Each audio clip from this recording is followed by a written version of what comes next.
Hi guys. So the title of this video is how to get over a relationship that is not actually a relationship, or it's going to be something along those lines. I still haven't decided the title yet. I want to make it short, concise and looks interesting as well at the same time. I don't know how I'm going to do that, but anyway, so if you guys don't know what I'm talking about, I'm going to explain it now. And while I explain it, people might look at me like, oh my gosh, she's crazy. Or you guys might relate, I don't know. But this happens to me a hell of a lot. So relationship wise, I haven't had that many in my lifetime. However, these kind of non-relationships, I've had many. Many. Like once a month. No, I'm joking. So what it is, in a gist, okay, so you start talking to a guy, and what happens is this is kind of a very, very duck boy maneuver to make, so it's always good to be wary of that. Yeah, I fall for it every single time. Anyways, no. Too much information, like be quiet than that, please, thank you very much.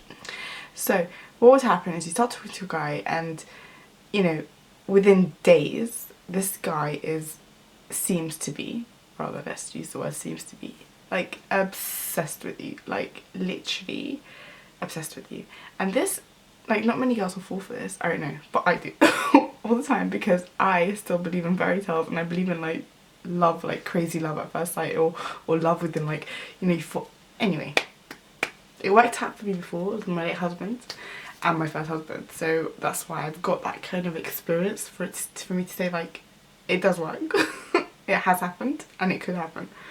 So I go on that kind of notion, and that's why I kind of fall for it every single time for like the first couple of weeks. So what this person does is, this person will literally act like they're obsessed with you, crazy obsessed, like literally even professing that undying love, like by the second week, like crazy love, giving you all their time, everything, like literally looking like this guy who's met you just the other day is looking like he's willing to bend over backwards for you, he's willing to die for you, he's willing to kill for you, and you're just like, I just have that effect on people, like totally. But no, you don't. I'm here to tell you don't. Because what will happen in true duck boy maneuvers and motives and styles, this person will,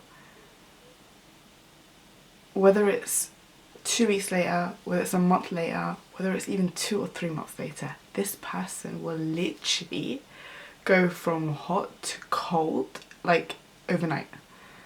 Yeah, that's what it will feel like, overnight. And you will be sat there thinking, what did I do? Because it's not going to go through your mind that this guy is just doing this to get me hooked, because this is the hook that they use. You're just sat there thinking, what did I do to make him change how he feels about me? And you're sat there like truly believing that this guy was so obsessed with you and now he's not, and you're just gonna eat away at yourself. I'm just talking from experience. You're gonna eat away at yourself, and you're gonna be like, what did I do different? Like, what have I changed? And it's gonna make you even more insecure about yourself than you already are, like he was truly.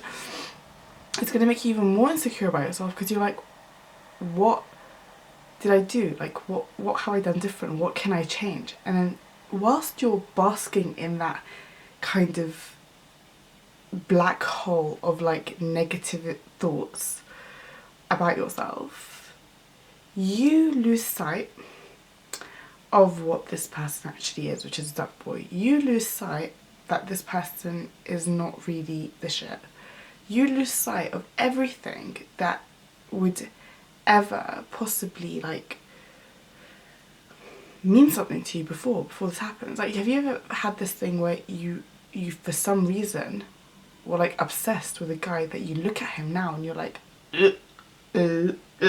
what did I see in him? And it's probably because he was a duck boy, because like we're, you know, and it's our nature to want what we can't really have. It's our nature generally. That's why guys have come up with this whole quote of treat them mean, keep them keen, blah blah blah, which is bullshit, but not as well at the same time, because generally if a guy's so nice to us and he's giving us everything that we want Girls generally, let me just make it simple, girls want a challenge. So we want the guy that does not look like he can be domesticated. And we want him and we want to domesticate him, because that to us is like a trophy. Like, we did that. I was so amazing that I was able to make that transformation from whatever to domesticated to husband material to wanting to wife me. Like that's what every girl wants. Okay, one sec, that is what every girl wants. So, you know, it's very few of us, like, we do want to convince ourselves that we want the nice guy that's, you know, but what we are generally attracted to guys that kind of treat us like shit, because we want to feel like we're the best versions of ourselves. So if we've got someone in our face who, you know, we've got a thick little thing going on with, that is sat there kind of making us feel that we're not, we kind of want that validation, like, no, I am. I need to prove to you that I am. I'll walk away afterwards, but you need to know, like, you need to want me back before I leave, kind of thing. But I don't want you anymore. I need you to know that everything that you've put me down for is not really true. So the reason I've made this video is I kind of like go through this like so often, like literally so often, because I am a sucker for this whole ideology that you can kind of fall in love. I let myself, I'm someone who has my guard down all the time, like, and there are two kinds of people in the world. There are people that always have their guards up because they don't want to get hurt, so their guard's always up. Those people won't experience love as often, but when they do, it kind of will stick. But they minimise the number of chances they get to fall in love, because they don't really give it a chance. And there's other people like me who have their guards down 24/7, like ready to get hurt, literally ready to get hurt, ready to have you, like, your whole existence broken. Like twisted and turned, and like laundry and out and in and out, washed and rinsed, like wipe the floor with it, basically. But those people get the chance to fall in love more, but they also they increase their chances of getting hurt more, because they fall in love with things that might sometimes not be, you know, as real as one would hope. So I don't think I'm ever going to change, to be honest with you, because I find that I love being in love, so I like to increase my chances of being in love. Even though I'm increasing my chances of getting hurt, I enjoy the whole concept of being in love, so I'm going to stick with that. However, what we need to remind ourselves as a gender is that men, whether they mean to or not, whether intentionally or not, these are moves that become kind of inbred in them, because it's, you know, so-and-so's friend sees so-and-so does this and he kind of gets the girl, like, he's gonna kind of pick up on it, even though they might not share notes. It's not like a little thing where, like, hey, can I have your notes for that girl? None of that. But he'll witness it happen and he'll kind of take it on board, and it's kind of become this culture where this is what guys do. So it's proven to work now. Guys will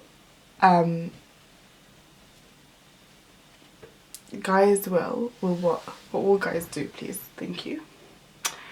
Guys will take this whole tactic of, like, being 100% at the start and then dropping it down, because to them that's the hook. Because once you are hooked, they don't really need to try anymore, and then they can go back and kick back to the level that they would have been at had they been normal individuals, whether it would be 10%, 20%, whatever. But the problem is, like, we as a woman, we don't really sit there and think, oh, what's happened is that he's just tried on at the start to get me to, like, fall for him, and now he's kind of kicked back because obviously he only did it to get me to fall for him. We think he was in love with me and now he's kind of falling out of love with me, and you kind of get almost scrambling at life because you're like, oh my god, he loves me, like, I have to make sure he continues to love me and he doesn't stop loving me. Like, what did I do? What do I need to change, etc. The danger in that is that many impressionable girls, like, I'm okay with stuff like that, because within a couple of weeks I would have sussed it out. Not even within a couple of weeks. Now I kind of know if well, I don't. I still allow it to go on for like a week or two of, like, mad crazy love, until to allow for the chance that it could actually be mad crazy love. And then by the 3rd, 4th week, I kind of like decide, actually this is bullshit. The minute that person drops the ball or something doesn't quite add up, like you were at 100% last week and this week you're at 15%, the minute something like that happens, or you're willing to like not sleep before you went to work just to talk to me all night last week, and this week you're too busy till like 9 p.m, the minute shit like that happens, that's when I'm like, no, bye. But the problem is with young impressionable girls is they will genuinely believe, because it's difficult to believe that this person is proclaiming, because they might believe it themselves. I don't know if they do or they don't, but it doesn't really make sense that they do. But they might like fully think or convince themselves in order to convince you that they're so in love with you. And then when you're reaching this point as a young girl where it's dropped from 100% to 20%, you're sat there thinking what you can do. And the worst thing that could happen is for a young girl to give of herself, thinking it's going to make someone stay, or to do something that she wouldn't have normally done, or to be pushed or pressured into doing something, you know, even haram and you know, things like that. Things that she would not normally do, basically, had she been with a respectable guy. So that's the biggest problem, and that's why I made this video, because you just don't want to be, because honestly I've been there like a million times in that situation where it changes or it switches, and it's just like, not a million times, can I just say, I don't know why I make out like I literally had a million experiences and they haven't. I can count them on like one, maybe 2 hands. For 30 years I think that's okay.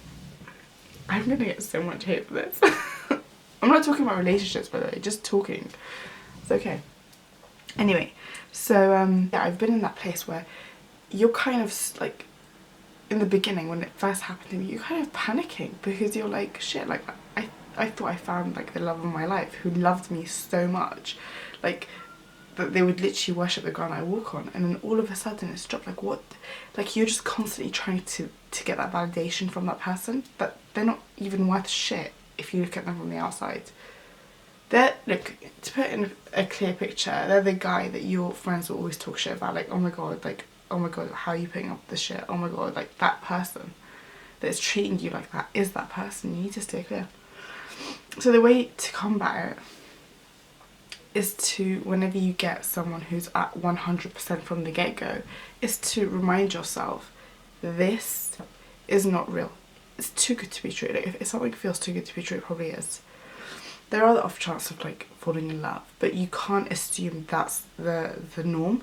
That is the exception, that's not the norm. And the norm is actually, guys will do this on a daily basis to many, many girls to try and get them to get hooked. Because I don't know about you, but I love who loves me. So I might not necessarily be into someone, but the more I see that person does for me, the more I see that person appears to love me, the more my feelings for them will grow. And it's a very narcissistic way to be, because I love you because you love what I love most in the world, myself. Yeah, I'm gonna shut up now. I'm not painting the prettiest picture of myself, but yeah, so it's important to remind yourself that the norm is that crazy love at the start is not true, and it's not genuine, and don't be kind of surprised when in 2 weeks time or a month's time or 2-3 months time it disappears. Don't think you've done anything wrong, don't think you've changed. Just remind yourself that actually this was the ploy or tactic to get me hooked, so that I can kind of literally be yes man to this guy. And you know, little did he know it failed, because I know that now, so I'm not gonna fall for it. So he can and bye on to the next non-relationship. Anyways, I'm gonna try and keep this concise and short, I guess. Hope this kind of helps anyone, because I know this is a big problem for me, so I might be on my own here. I might be telling you guys about my problems that no one experiences, just me. But I have a lot of these, like talking to a guy and then this happens, and then yeah, so I just thought, let me put my experiences out there, because now I'm at this point in my life where I can't fall for it, or I can. That's a lie. Why do I keep lying? I can fall for it, but really not that easily. Like, that guy needs to be like buying the ring levels of deceit for me to like fall for it. Only at that point would I actually like fall for it. Oh shit, like he's trying to marry me after like a week. Like, this happened to me before, it can happen to me again. Like, my mind will start playing tricks on me. But anyway, hope you've enjoyed this video. If not, I'm sorry. I'm sorry it's taken so long to post. I'm really, really sorry, and I promise, and I know I keep promising to up the ante, but I will. I am. Like, I've kind of sorted my shit out. I said this weekend and I finished it this weekend. So yeah, I guess, what else? I guess, thank you for watching, and I hope you guys have enjoyed it, and don't forget to like, comment and subscribe. Always, always, always give me new ideas for videos. I had this idea to open, because I've got like over 2,000 messages on Snapchat unopened now, and now obviously, as you guys know, we have this stupid update. Like, first it was a very stupid update where you literally had no access to anyone's stories, and now we have the other stupid update that gives you access to people's stories. But now, I don't know if you guys knew, but on Snapchat, I'm probably like baiting myself out here, but on Snapchat, when people send you messages, you could have, before, you could slide the message. If you keep holding it, you can slide it and find out what they want, just the gist, and then slide it back, and it shows up as unread still because you haven't really opened it. None of that anymore. It's all gone. So I can't even check a message without opening it, and if I open it, I'm this kind of person, I have to respond. If I'm responding, if that's what I'm doing, I have to respond, so I can't ignore. I mean, I'm more likely to open a guy's name because I know I don't have to respond to that, or not even I don't respond to that. Very, very rarely respond to that. So it's easier for me to open a guy's message because I'm like, ugh, ignore, whatever, nasty ass freshy messages. I can ignore them very, very easily. But when it's a girl, one of my followers, I find it very difficult. I don't want to ignore it, I want to answer what they ask. Generally, most people ask me, what song is this on my playlist, but there are other questions that I need to answer. I need to put time into them. Some people like actually ask me long ass questions that I have to answer, so that is why. That's too much information. That's a story about Amori that you did not need to know. So I'm going to be quiet now, and I'm going to go and stop talking garish. But yeah, so please do give me ideas. So that was one of my ideas. Snapchat messages in front of you guys, answer all the questions. Obviously I'm going to edit it. I'm not going to put like dumb questions like what song is this. I'm not going to hear that you hear the song, but anyway. But like, I thought that was one idea. The other idea was to get my daughter to do my makeup, and then finally, let's see, labour story.